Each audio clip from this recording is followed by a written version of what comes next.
Hear Me See Me podcast is sponsored by Zenoti, the #1 cloud software for salons and spas. Because when people feel good, they find their greatness. I am Stuart Roberts, and I'm really excited to introduce my new podcast, Hear Me See Me. It's just over 5 years ago. I did something that changed my life. What it did, more than I could have ever realised, it helped me. I have met some absolutely amazing people. Some of the people that work in some of these places, many of them are volunteers, but some of them it is their job. I'd had this idea after being inspired by a guy in America I'd seen cutting hair on the streets and seeing the difference it made to the guys who were there. This is more than a job. This is a calling. Hello, this is Stuart, Hear Me See Me podcast. Today's our 50th edition, and I thought I'd better get a very special guest for our 50th edition. It's someone who's a backbone of Haircuts for Homeless and behind every great man and all that. Not that I'm a great man, but she's been mentioned a lot on the podcasts previously with people who have attended any of our sessions. And they know the great work that she does, and she's sort of like behind the scenes most of the time. And so today I'd like to introduce my sister, Belinda Hernandez. Hello. Hello. Good morning. Now, you are my sister, and I've just given you the wrong surname because you are, in fact, Belinda Lorenzo-Hernandez. I am. Right? Yes. Good job Antonio's not here. Yeah, he'd tell me off. My brother-in-law would tell me off because his full name is Lorenzo Hernandez. So it's a bit odd, this, you know. It's very odd. Stuff, you know what I mean? But you've been talked about so much in previous episodes and that, and I thought people might like to get to know, you know, you, the person who's not always in front of the camera as much. You're often behind the camera taking all the pictures and everything. But we've actually worked for my whole working life, ever since I had a business and I had a salon for 30 years.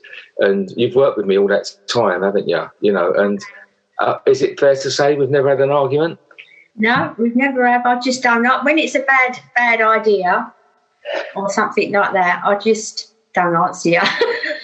Yeah, I get this. I get the silent treatment. It's I go, Belinda, I've had a great idea, and she goes, And I think, maybe that's not such a good idea after all. So, you know, 30 years in business is a long time, and so even though everyone sort of presumes you're a hairdresser as well, you've got a real knowledge of the industry purely on the fact that you've always worked behind the scenes and you know what makes a salon tick. Have you seen the industry change over the years? I would say I don't really know how to answer that question, to be honest. Well, I know actually that could be a loaded question because obviously a lot's happened over the time, but I think I was meaning more of the fact that what's happened on the high street. Because if you go back to when we was open, 1988, packed. Yeah. It was a big busy salons. We had to have staff what was on 2 different shifts at one point, and there was always people waiting for an appointment, all of that type of thing. There was a lot of footfall across where we was in both salons, really. The Stamford not so much, but the Corringham was. But it has dwindled off with the online shopping and all of that type of thing.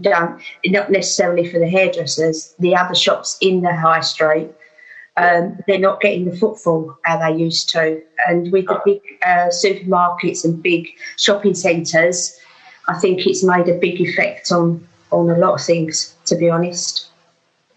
I mean, you know, we were like a victim in High Street in a way. I don't know how it word victim, but, you know, it was one of those things that we were like mini salons. Yeah. Who the landlord doubled the rent. It was already a struggle. I was probably already, I should know better, but I was probably already trying to keep it going just purely because we'd invested 25 years of our life at that point. And you know how much I sort of borrowed money to keep it open and all that. I think it's a worrying time, isn't it? Because along came COVID as well. We'd already closed our business. Yes, 2 years today. Is it? Yeah. Yeah, it come up on my memories 2 years today because I was on holiday. 2 years today, is it? It's today, yeah. It's the 10th of November. Don't want to do a doom and gloom, but it's actually 2 years today. So it seems a long, long time ago now, to be honest. Wow. And that's 2 years today I've done that sort of straight video. Yes. When I was having to be honest, people don't know, I was having an absolute breakdown at that point. I could understand that. Yeah, I was trying to cling to the business. People, if they know us, they know how strongly how tight we are together, and how much I rely on each other, I suppose. And the fact that you was not in the country at such a delicate time, and to explain what happened was we already knew it was going to have to close because the landlord wouldn't back down. No. And then we got this email saying, or a message to say that on Monday morning he was going to be putting a for sale board out at the front of the building. And at that point we hadn't had a chance to tell the staff or the customers. So what we ended up doing, I just made a call, phoned you in Tenerife, didn't I, and said, look, you did. I think it's not fair for the staff to just walk in and see a for sale sign. I'm going to have to pull them together and tell them that this is the end of the road. And awful day, and that it was so emotional putting them all together. And then I think if you'd have been there, you'd have just stopped me doing it. But I'd done this video of turning off the lights for the last time, and having said that, it did help a lot of people because we got so many messages after, didn't we? Yeah, people in the same positive ones. Yeah, positive messages, people in the same boat saying, look, we now, it's very, on the surface, successful businesses that messaged me privately and said, look, we're living from quarter to quarter. We know we know what you're going through or what you've been through. So I think it did inadvertently help a lot of people, that embarrassing video. Embarrassing. You was just doing it from the heart. Yeah. I mean, that it was an odd one, wasn't it? Because it was that day the salon closed, and that night was the first viewing on, I think it was on the X Factor of the National Lottery advert that featured haircuts for homeless. Yeah. So it was the ultimate high and the ultimate low, and we got in under.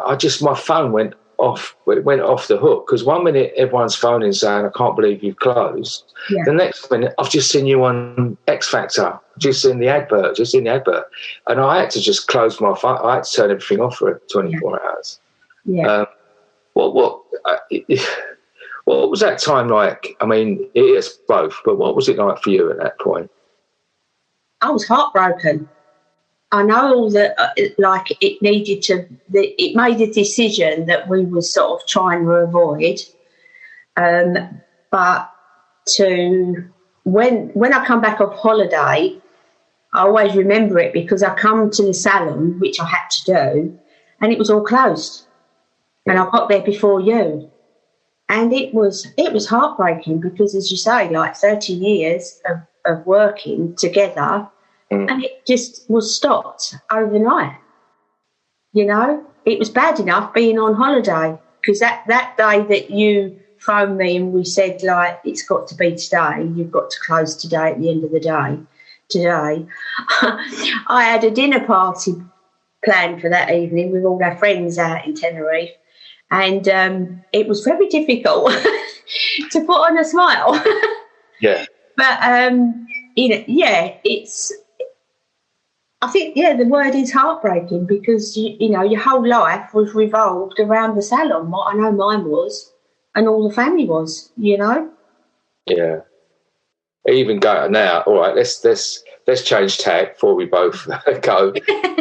but like you said, our whole family, and you know, I've got to talk about our dear old dad, who, I mean, that was his birthday recently when he would have been 85, I think.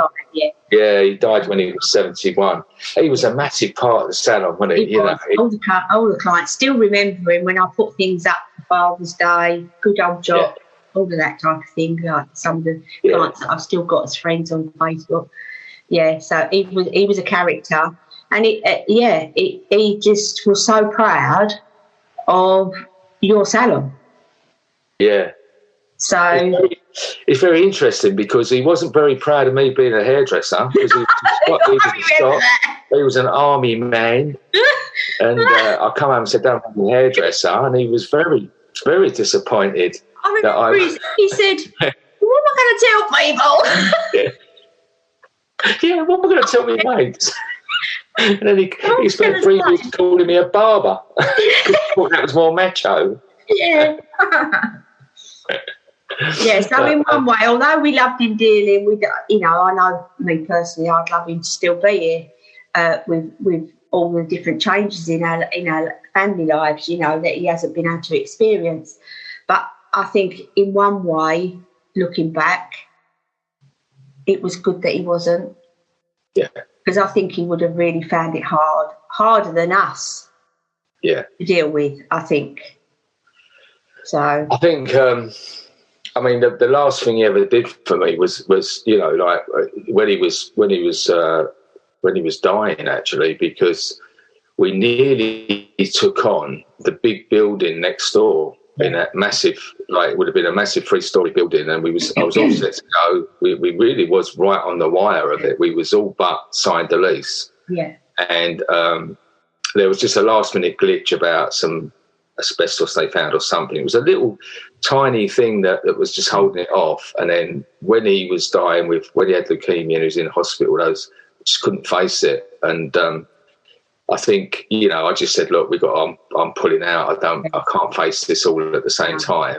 And, that was, I look back, I think, thanks, Dad, because that's the last thing. I'd have had that round my neck as well. And I don't think it wouldn't have even lasted as long as it did, I don't think. But on a positive note, what happened really was that I think it's because if that's 6 years ago today that the salon closed, it must be this weekend that, 2 years, but it must be this weekend that the Haircuts for Homeless is 6 years old, isn't it? Yeah, yeah. I think it might be Sunday. Yeah, that's what we worked it out. Yeah. So, on a positive note, that good comes out of bad is that we got to a point where sort of after 3 years, it was you was helping me. At that point, we had the salon, so I was out there doing it all. We had you was doing a lot of this behind the scenes stuff because you was in salon, so you'd be doing it in salon and taking care of the bookkeeping for it and all the admin. But what this sort of led us to do was when the salon closed and finished, that you could come on board and help me full time. And I know, I mean, you can clarify, but I'm sure that as much as Haircuts for Homeless helped me through the end of that business and that part of our life, I know it gave you something new to focus on as well. Oh, it did. It was my saviour, to be honest, because once the salon closed, I was made redundant, like all the rest of the staff. Sorry about that. That's all right. That's all right. You know my thoughts on that. But it was the first time I had to sign on. Yeah. At the job centre. Never been there before. And it was really funny because the lady who I used to have to go to see once every 2 weeks, she was such a nice lady. And the good first few visits, I couldn't even talk to her. I was so upset about it all that I just couldn't even speak to her. So she used to just sign me off and say, see you in 2 weeks. And after a couple of months, because you could do that for 6 months. And after a couple of months, my mum was saying to me, hasn't she sent you for any jobs? I said, no. I think the lady probably thought it's not even no point because the lady is not in a good place, at the moment. And I hated feeling like that because that wasn't me. So when I got more involved, was able to get more involved with Haircuts for Homeless, it gave me a different direction and a positive one. And with the 30 years in the salon, and even though I was in the office a lot of the time, I used to enjoy chatting to the clients as well as the staff. I used to feel like their mum a lot of the time. But it was nice to speak to different people, different clients. You got to know them over the years. So I've been able to do that again because with the homeless people, I like to talk to them, although I really, really miss being able to shake the hand, because when I first started with you going out to the centres, I always used to introduce myself and ask what their name was, because I think a lot of the time, if they're on the streets, nobody is really interested in what their name is and all of that, and they don't have that sort of contact with another human being or anything. So I used to quite like to shake their hands, ask them what their name is and introduce myself, where now with the pandemic, you're unable to do that. So that is one thing that I do miss. But definitely with being able to help more with Haircuts for Homeless, it's gave me a different direction and a better one, I think, to be honest. I mean, I see it as something that it's almost you turn that role into the same thing. Yeah, it is very similar, isn't it? Like you was always the mother hen of the salon. You was always like clients used to come to you with problems. Oh yeah. Sometimes staff couldn't stand your guts because you tell them what to do. But the next thing they'd be saying, "Oh, Blink, can you help me with this? Can you help me with this?" Yeah. It's often not work related. You was always like there for people. Yeah. And I think you've taken that role because we've got 67 groups across the UK, and you've we're just about we're getting them all going again. But so many of the groups is like they know that you're the person to go. Not me. Yeah, you don't get an answer from Stuart. You have to wait. Yeah. Contact me first, and then I'll get you to make sure that you answer, or vice versa. But yeah, I think a lot of them as well. There's so many. Yeah, I've got all the WhatsApps on my phone, so my phone is on silent. But you tell me off sometimes because I miss calls and all that because I don't hear them. But I think it's nice to have that contact with all the groups, and a lot of them now that I've been able to meet quite a few of them now, the team leaders and the volunteers, that I feel like I've made a lot of new friends as well. So that's I think that's a good thing, and that's what I thrive on. I enjoy being with people, and when I was first didn't have a job anymore, I did feel quite closed in indoors. I wasn't used to being at home so long. So now I do enjoy going out and about and meeting different people and the different centres as well. It's interesting because they're not all the same. So I find it interesting. I mean, you've been really important in because we work well together. Because I'm a bit like. I think we work from different parts of the brain because I'm not off and running and I've got all these ideas and I sort of say, we'll figure out as you go along. But you're like the other side that's like, come on, we need a plan, we need to sit down, we need to listen, we need to do this. And I think that's why we work well together, because it's that, I don't know, it's a great blend, I know you, and I often like, it's a good thing, and I often get a little WhatsApp message saying, I don't know if you've seen, but so-and-so's messaged. I think, oh yeah, and I go, and I quickly do it, and then I go, yeah, I've done that. Yeah. And you wait for a little pat on the back. Yeah, I want a little pat on the back, like my dad used to. When he used to like that. He'd done a job. I used to go in the back door and open up, and then he'd be in there already, and he'd cleaned all the salon, and he'd be standing there all proud. With his socks and his sandals. Yeah, his socks and his sandals, and he'd go, oh, the place looks nice, Dad. Oh, yeah. It'll be nice for him to come in, isn't it?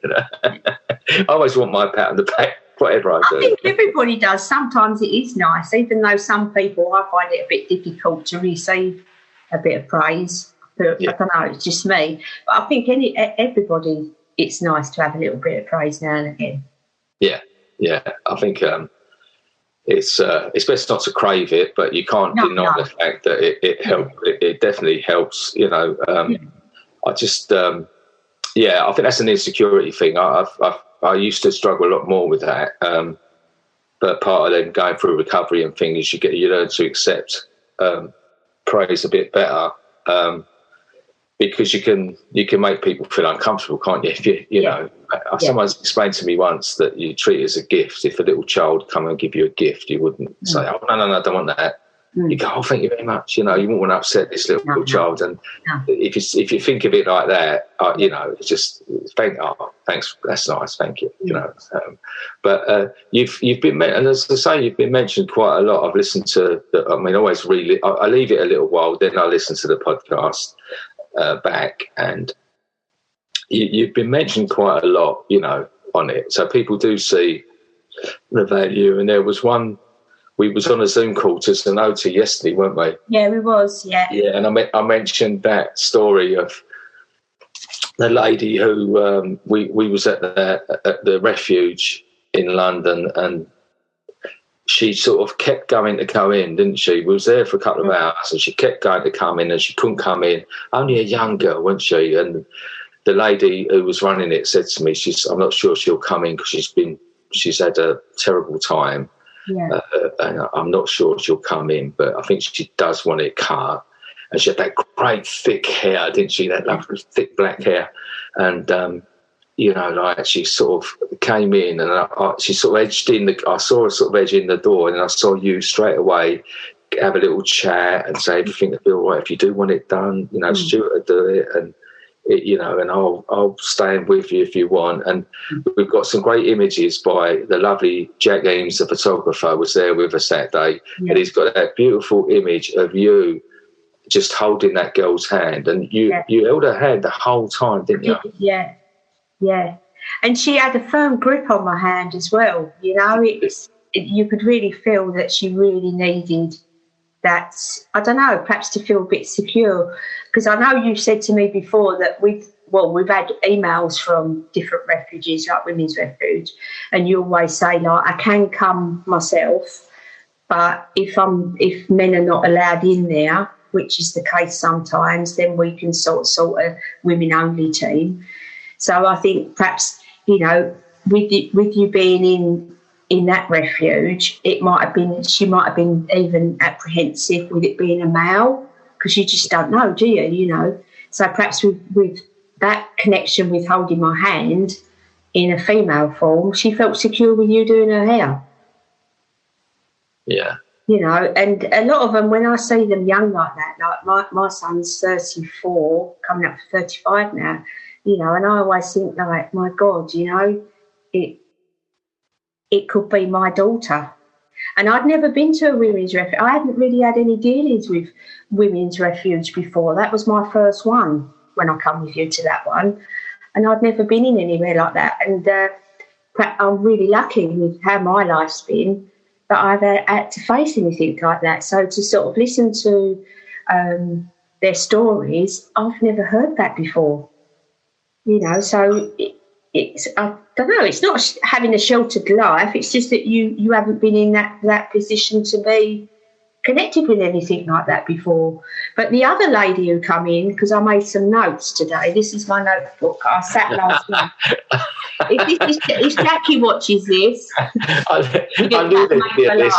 I just knew there'd be a list. I just sat with my thoughts last night before I went to bed, just to sort of refresh things. Here's my notes. Be asked. Oh, right. Is it a blank? here's my preparation. All right. Okay. Yeah, but there was two ladies on that visit. Yeah. And it was the young girl who I held her hand, but there was another lady who come in, and I'd never seen anything like it, and she was shaking.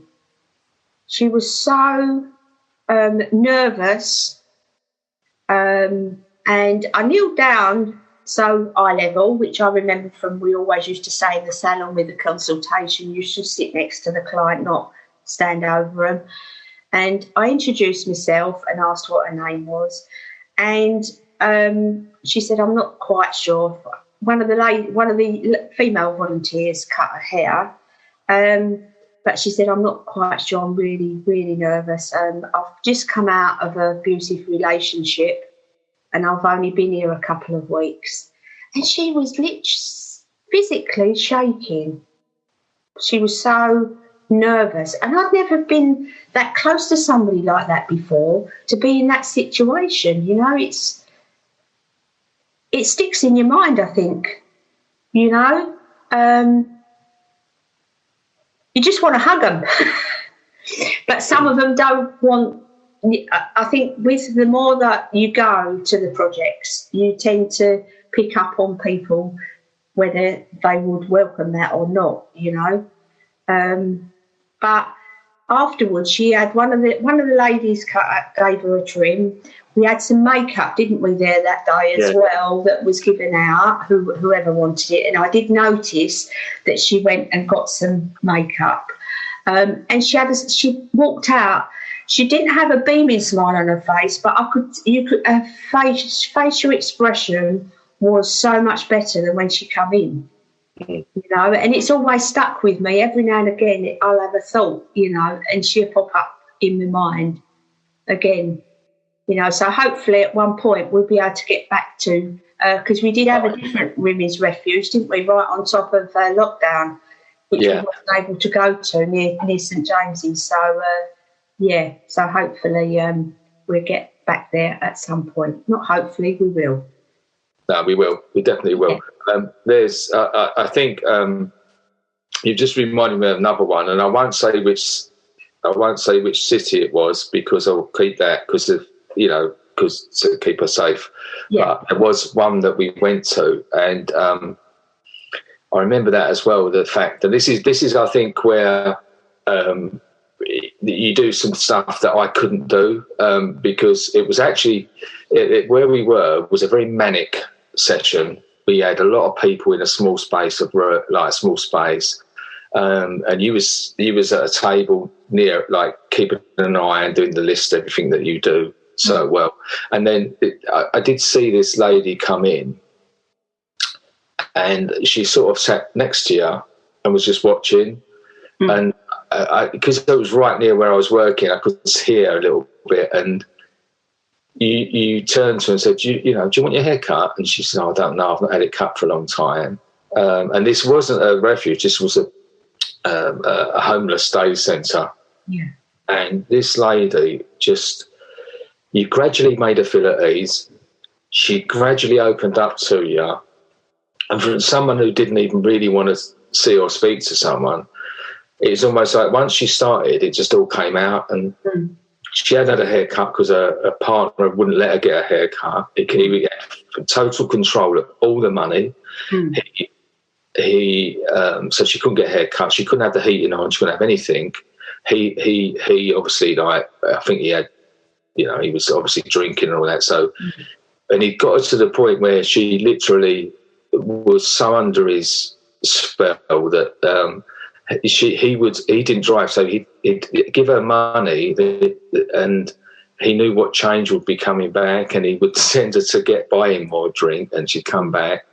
And it was the point where she told us that he'd hit her and everything, and she had a cigarette, and he poured petrol all over her. That's right, and she then said, like, she knew at that point, she was so scared that it was going to, because she had this cigarette, and she wanted to go and wash it off. He wouldn't let her go and shower, and she eventually fell asleep. And she said at that point was the point where she knew if she didn't get out, he would kill her. She knew this was sort of her last chance, and that she then just got what she could together, got to the nearest station, went to this other city, and just went to the homeless centre and to take her in, and they were at the point of they were going to get her relocated in one of these refuges, you know. So, I mean, what you did for her, if you hadn't have been there, we wouldn't have had the time, because we were busy cutting everyone's hair. We wouldn't have had the time to do that, and she wouldn't have then got a haircut. I mean, can you remember what she was like after she'd had a haircut? Oh, it was transformation. I can remember before she had a haircut, her hands were shaking. She had a cup of tea, and the mug was shaking, and so was her hands. You know, like she was still so traumatised by all what she'd been through. But her actual haircut, it was such a transformation that she just changed. She just changed. So, you know, you knew that it gave her that lift that she needed, because she still had a lot of challenges with being relocated and all of that type of thing. She's going to have a lot of things that she needs to deal with living in a different place, etc.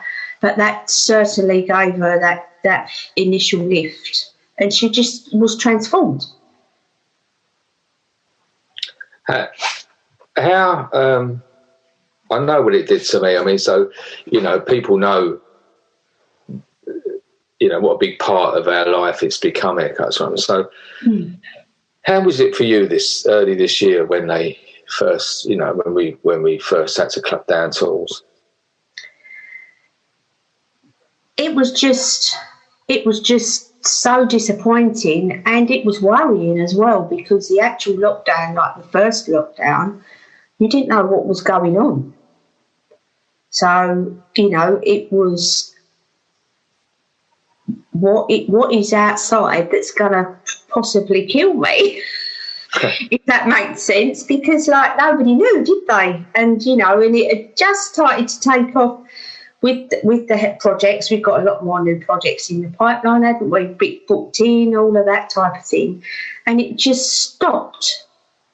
And it wasn't just the haircuts for homeless. Like, my husband and my son are in hospitality, you know, and it was a very worrying time, because they just appeared home and the hotel was shut. Lucky enough, it had changed in that last couple of days that they was furloughed, which took the pressure off of both of them. But then you had to get used to all being at home at the same time. So that was difficult, you know. And then you were I kept thinking of all the homeless people, until, like, it was announced that a majority, I don't know whether it was a majority of them, but there was a high percentage was rehomed at the time in hotels and hostels and all of that type of thing. But I kept thinking, how are they going to survive on the streets? Because, like, London, for an example, it's so busy. And when you see, like, on the news that the London streets were there's nobody there. So you're thinking, you know, like, a lot of the homeless people they get given food and drink by different people. They can get money as well. And how are they going to survive, and how are they going to defend themselves with this invisible virus? We're all right because we're at home. Like, you got your majority of people had the furlough, thank goodness. But, like, the people on the streets, what did they have? You know, because a lot of the helpers and the volunteers, they wasn't there at the beginning, apart from Whitechapel.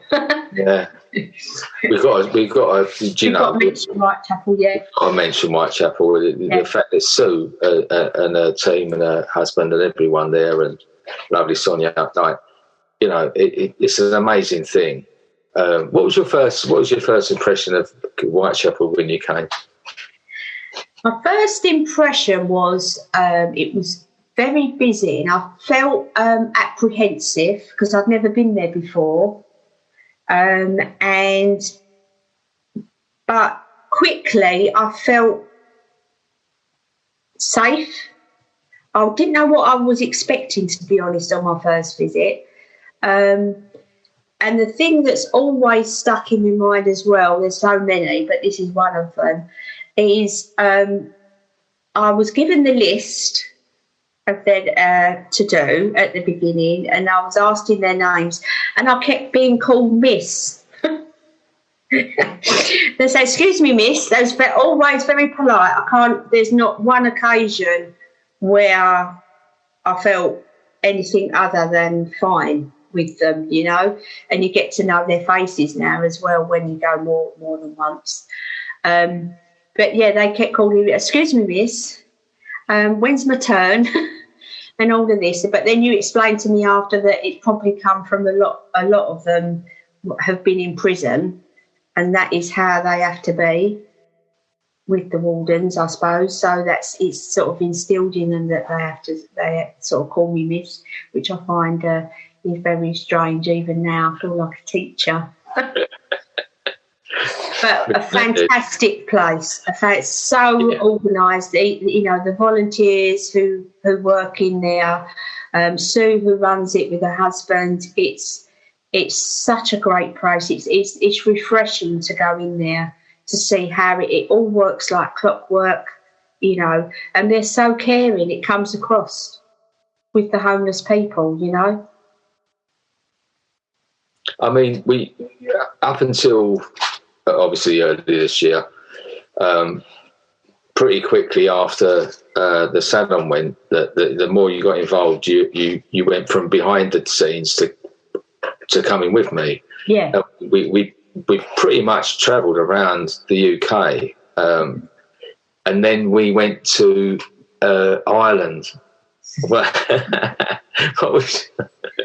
I love Dublin. I love the people.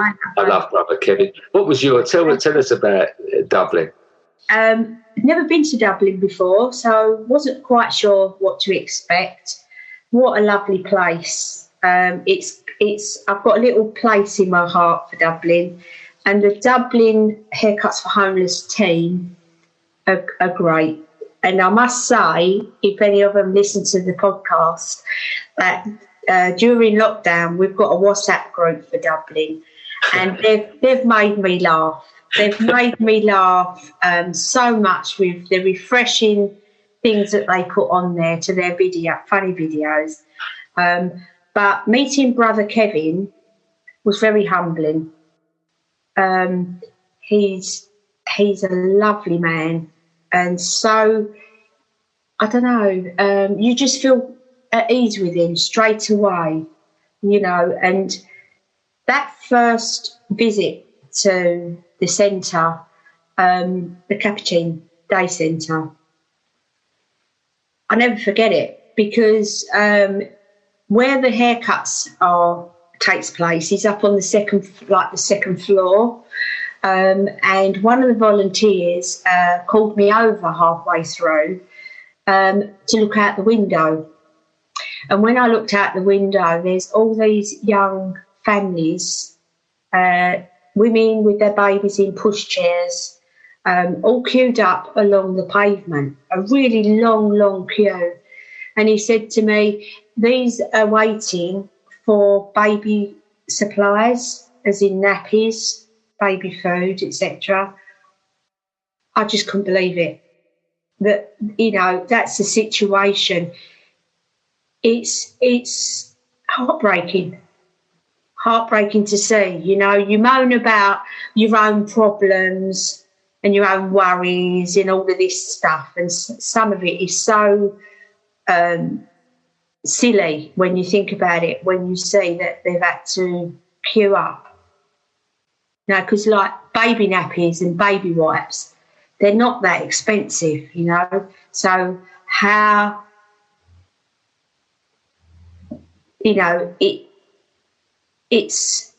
shouldn't be. It's not right. They shouldn't have to be queuing up for that.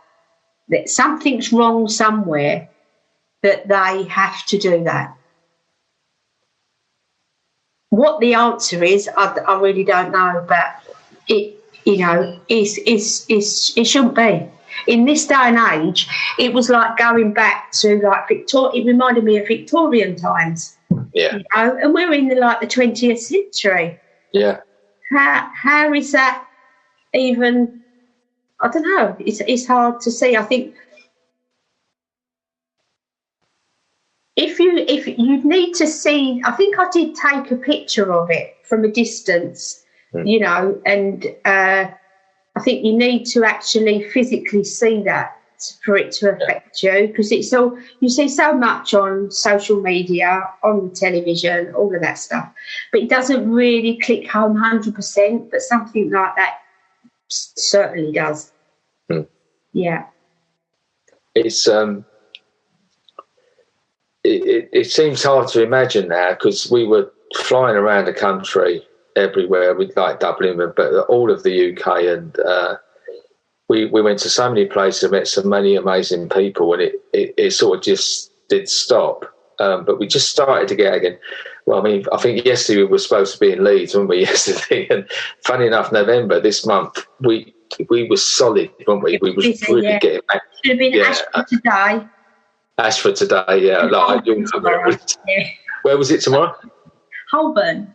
Oh, was it Holborn? Oh, the new one. The new one in Holborn. Yeah, I know. We had a lot, didn't we, this month coming up? But they'll be there. We'll get there after. Oh yeah, definitely. You know, it's just a little just a little blip. You know, it's all there ready, and we've got so many more different new projects. You know, that you just got to deal with it. You know, it's a necessity. So we just, you know, as soon as we're allowed to start again, we just get on and start. You know, we know how it is. Might be a little bit easier this time, because when we was first allowed out of the first lockdown, we had all the PPE to deal with, all the different... Stuart's in the background looking for the door. Is he looking for the door? I mean, did you see him? Excuse me, everyone. That's my son being nosy. He's just come back from his nens. That's so funny. Oh, this makes my day. Oh, but I feel bad now. No, I'm going to. Oh, you don't know how much I'm going to cane him over that one. I'm going to really have him on that when I see him. But what's funny though, we're talking about that and the place and everything, and that we get many inquiries, don't we? Now, I remember, I'm going back to, you know, when that we said on that 2 years ago today, the lottery advert came out, didn't it? Yeah. Now, you know, you was dealing with a lot of the stuff at that point. What happened after? I mean, it was a great process. The lottery chose us. They was thinking about it, and then they picked us for that advert, and they really went into it. They made a fantastic advert there, and they spent a lot of time and effort making it. And then we, like when it went out that night, from that moment on, what was the effect of on our emails after that? It just went overnight. There was just, and this is not exaggerating, there must have been hundreds of emails.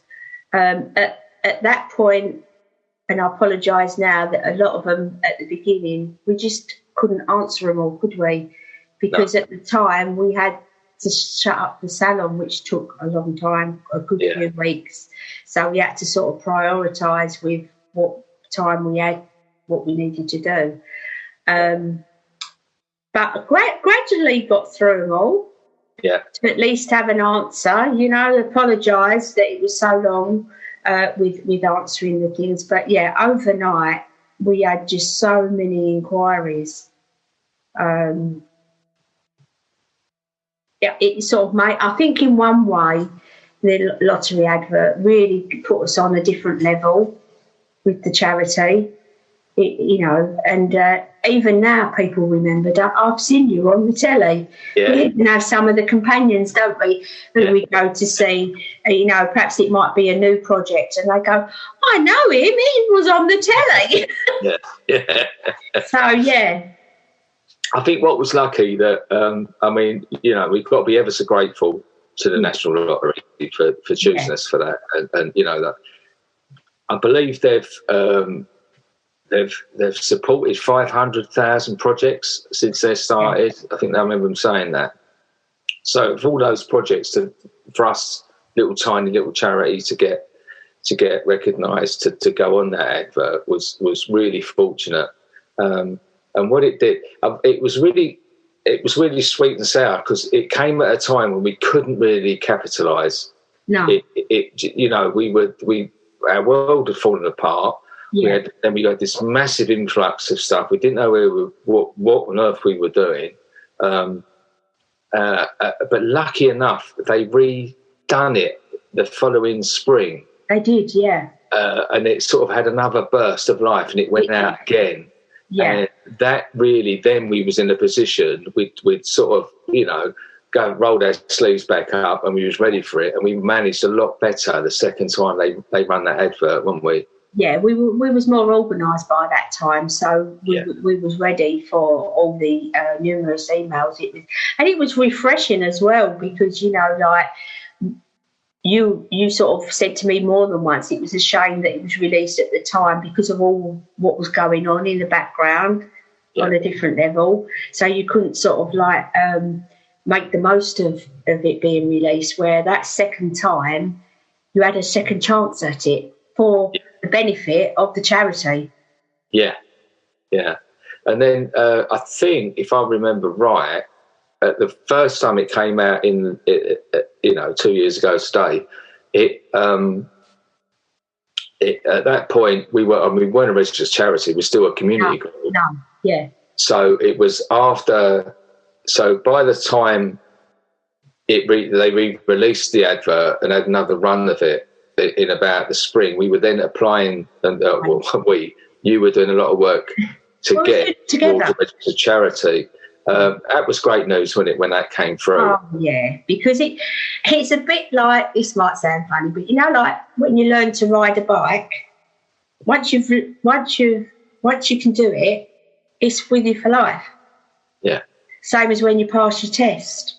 So when it was a lot of work applying for the charity, but once it was agreed and you got your charity number, that's it, Yeah. It's with you for all the time that the charity is running. So you haven't got to repeat it, have you? No. So I think it's definitely a positive thing, and that you've done all the work, but then you haven't got to do it again. No, that's it. It's one of those things that was. Yeah, it was tough, but we got there, and once we got there, it was so rewarding, because then what happens is with a community group like ours, that as soon as you become a charity and you've got charitable status, it opens up a whole new world. We were lucky enough then that the lovely Sophia Hilton, and the day of recording, by the way, happy birthday, Sophia. She really helped me, and she introduced me to Monica at L'Oreal, and we then went through it all, and they become our sponsor. But they can only, big companies or corporations, they can only really sponsor you if you are a registered charity. Charity, yeah.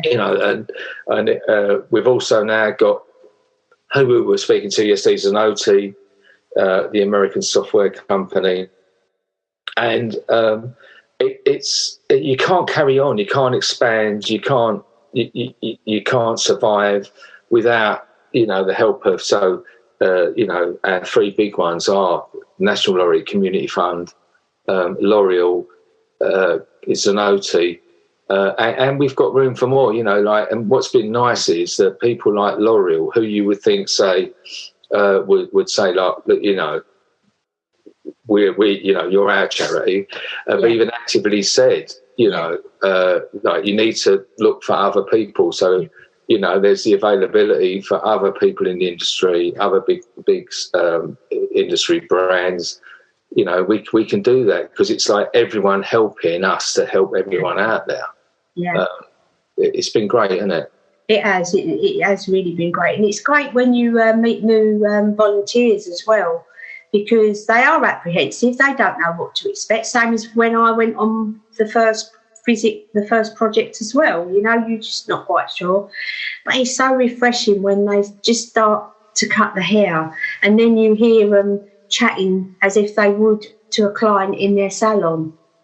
And then when we always go for coffee, don't we, after that, you really look forward to, in the coffee and the cake, I must add. Especially the cake. Yeah, especially the cake. But to listen to the new volunteers and them saying how much they've enjoyed, some of them, it's not for them, which is understandable. It's not for everybody.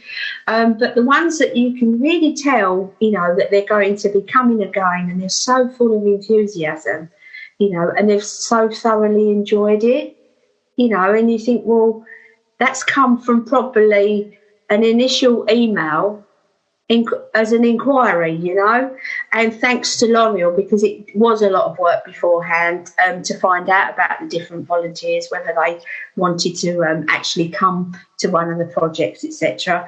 But now that with L'Oreal, with the little mini videos, they've been such a big help with the emails that I can just ping over the link, you know, if they want to become a volunteer. And then you know that if you do get an answer back, then they do really want to do it, you know, and it is for them, you know, perhaps even just seeing the video, they think, oh, no, I don't think that's quite for me. Because it takes a lot of organisation. You rely on the volunteers, you know. I know at the beginning it was just me and you. You was cutting the hair, wasn't you, at the beginning after the lockdown, because we wanted to see how it would work with the PPE, etc., and to make sure everybody was in a safe environment. But you do need more volunteers, and it takes coordination, because you can't get to a project where there might be 20 or 30 haircuts and it's just you. No. But they've let you down, you know. You've really got to get that rapport going with the volunteers to make sure, you know, that they do come to the projects. Yeah. Well, that's where, I mean, that's when, I mean, Monica and Lucy came and done the door at Whitechapel, so you know they got my utmost respect for that, and they came along and they've been such a help. And then when they, I think Lucy suggested the volunteers, the videos at some point. Wasn't it funny that day when we done the filming? But I had a really comfortable sofa. We had nice coffee and Danish pastries on a little table. And then there was you in the middle on a hard chair. And you was out your comfort zone. I was on a stool. Let's have a look at we are all humans here. There you go. That's sorry, that's a little shout out to Humanitas charity. They do wonderful work. They sent me a T-shirt. Thank you very much.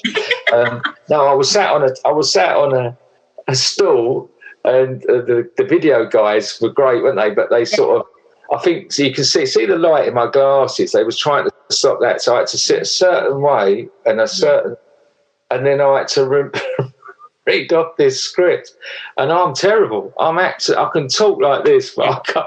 Yeah. And it was when it all fall, and then we saw. I just wanted to take you out of the scenario, because I knew you was really inside, really suffering. Oh, I hated it so much. I was grateful. I was really grateful for it, but it weren't my thing. But they done a great job, because they took me out a lot of it and put Jack's pictures in, and then it all come together. Yeah. But now it's great, because we've got the videos where we can then, a lot of back and forth questions are answered by you just say, look, here's a link, watch this video if you want to be a volunteer. Yeah. If you're thinking of being a team leader and opening a project, if you're a centre, because you get a lot of they come to us now, don't they? They do. Yeah, but with that little video, it gives them a bit of an insight of what's expected of them, because we have had the odd one that's not really been geared up for what needed to be done with us being there. So, and our times of an essence, so we've really got to be going to the places that are really going to benefit from it. Yeah. So, I mean, believe it or not, that we've been chatting for nearly an hour. I know we can always chat. We can chat for the best of them, can't we? That's all them long journeys on the train. You always get your list out and make me work. But, so, I mean, I'm optimistic. How do you see the future of haircuts for homeless? I'm optimistic too. I think, once we get all this pandemic over and up, it's got to finish in the ultimate end. I think it'll be forwards and upwards, because there's just so need for haircuts for homeless all over England, Ireland, So I think it just progress, because we've got so many volunteers behind us, and I think, the only way is definitely going to be forward and upwards. Yeah. And I look forward to being a part of it. On that note, thank you for everything you do. You've been with me.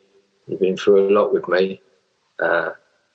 And you said you don't appreciate praise, but I couldn't do it without you. Couldn't do it without you either. Thank you. Thanks a lot. Okay. See you soon. See you soon. It's just over 5 years ago, I did something that changed my life. What it did, more than I could have ever realised, it helped me. I have met some absolutely amazing people. Some of the people that work in some of these places, many of them are volunteers, but some of them, it is their job. This is more than a job. This is a calling.